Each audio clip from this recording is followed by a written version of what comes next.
Greetings, Blood Angel Oranges, and welcome to Codex Compliant. As Warhammer 40,000 has just turned 35, let's take a look at something particularly old. As if that wasn't just what we do every episode. The Humble Paint Set is a long-running feature within the Warhammer sphere. You know, a handful of different paints lumped together in a box to give you a start on your paint collection, or just to expand an existing one. Sometimes they've come with extra hobby stuff, sometimes they've come with models, and always they've been missing like 4 really obvious paints you need to paint whatever it is you actually want to. However, Citadel paints have not remained the same, hence why we still occasionally forget the brown wash isn't called Devil and Mud anymore. So this means that the old paint sets weren't just helpful things to new painters at the time, but can contain paints that aren't available any longer should you find an intact one now. So, hypothetically, if somebody lovely called Pete sent you a sealed 1989 Space Marine paint set, well, there's a chance that the paint inside is still completely usable. Which is exactly what happened. Thank you very much, Pete. So before we rip off the cellophane, let's just take a quick look at the paintbrush that's attached to it. It's one of the old Citadel brushes that has long since lost its point, being in storage for over 3 decades. As a number 1 brush, this was originally meant for applying basic coats and blending, so it wasn't really ever intended for detail work anyway. What, you thought just because we're covering a paint set that it'd mean we wouldn't find some excuse to pore over old issues of White Dwarf? O ye of little faith. Looking at the box itself, we get some unique artwork of 4 Marines holding up a flag, Iwo Jima style, bearing the older schemes of the Salamanders, Blood Angels, Space Wolves, and Ultramarines. Which makes sense, as those chapters match the paints it's supposed to contain. A neat touch is how the flag they're raising even has an allusion to painting in it. And we shall paint the galaxy with the Emperor's light. Not so sure why there's what we think is a Minotaur on there, but hey, it was Rogue Trader, a random Minotaur is the least of our concerns. Turning to the back, it lets us know the paints we'll be getting, and that it contains a 16-page painting guide, so that'll be fun. Anyway, let's open this little sucker up.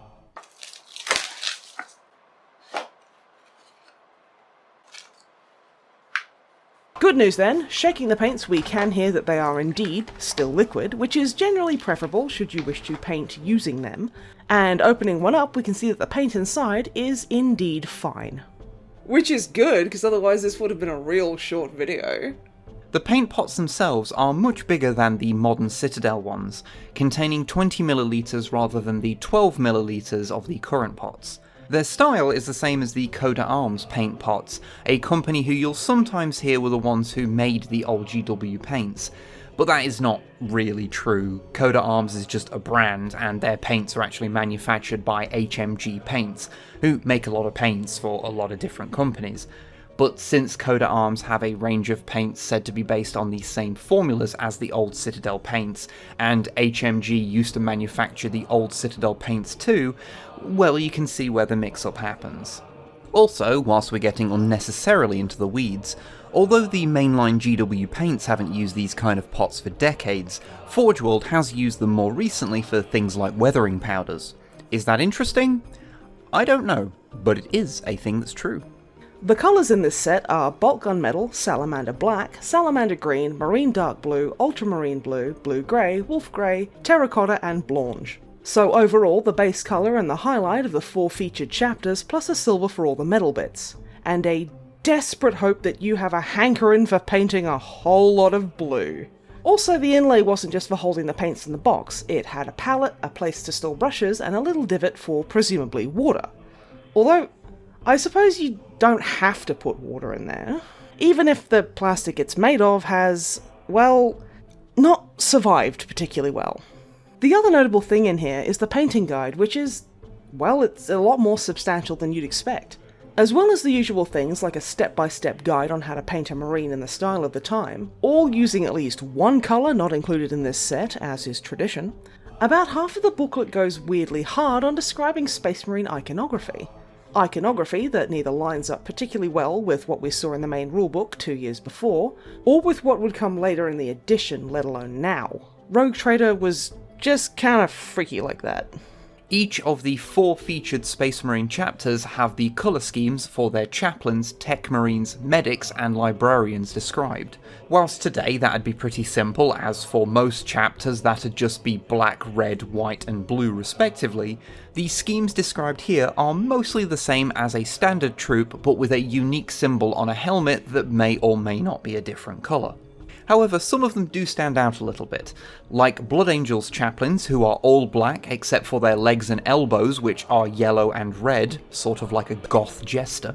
Blood Angels medics, whose lower left leg becomes white after they do their first battlefield transfusion, and Salamander's medics, who have a bisected red and white helmet, entirely red left arm, and the rest is their normal green. Or at least the normal, slightly darker green that they used in this era. It feels like a scheme that was decided on by rolling on a random table, you know? There's also a whole section on the Index Astartes, which is a precursor to the Codex Astartes, but differs in that it's not stated to be written by Guilliman, the Space Wolves actually follow it almost to the letter, and that many variations between different Space Marine chapters are chalked up to that chapter's handwritten copy having mistakes in it. Hey, I'm just putting a coffee on. Do you want one? Yes, but I... Do you think it's okay if the Dark Angels are green now? One detail it mentions that we found quite fun was that due to the destruction of the Crimson Fist's home fortress, and so the destruction of all their records, they were forced to reinterpret their heraldry from memory alone, which I can't imagine was too hard considering their biggest quirk is literally just their name. It then shows off a bunch of models demonstrating the various things it's talked about. Aside from the Salamander's adorable old chapter icon and them in the Ultras not having their modern Legion number yet, the most notable things here are on the Space Wolves page. For one, we see Ragnar Blackmane's company icon alongside the old Space Wolves chapter symbol, which is a little surreal. The former is described as Lehman Russ's personal heraldry, which further reinforces our theory that Ragnar was just a soft remake of this old version of Lehman. Also, this page described them as coming from the planet Fenris, when just a year before, in the Book of the Astronomicon, they were stated to come from the planet Lucan, so this is one of the earlier publications to actually have Fenris in it. For those interested, the earliest example we could find was in White Dwarf 117 earlier in 1989. You know, this little booklet sent us down so many different rabbit holes, considering it was just a little thing that came with some paints. So you're probably thinking, well, they've got some old paints, why don't they actually paint some miniatures with them? And that's a very good idea. I knew there was a reason that you were my favourite, because that's exactly what we've gone and done. We each took a model, in my case an era-appropriate Rogue Trader Tech Marine, and in Snipe's a modern Primaris, get both ends of the spectrum, you know? We primed them as we normally would, but then we set ourselves the challenge of only painting them using these paints and these paints alone. And here's what we ended up with. I won't lie, this was trickier than I thought it'd be. For mine, I'd hoped that I could use dry brushing to cover up for the lack of washers, but the orange just wasn't vibrant enough or the right consistency to build it up easily. In the end, I went over the dry brushing with more precise edge highlighting along with a mix of terracotta and salamander's black in the recesses where I'd usually use washers. Which is pretty much just what the old black lining technique was, so I suppose it fits the era.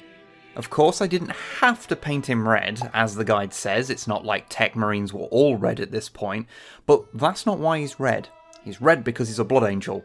Although, admittedly, that is mostly because it feels weird to me when Tech Marines aren't red, and this gave me an excuse.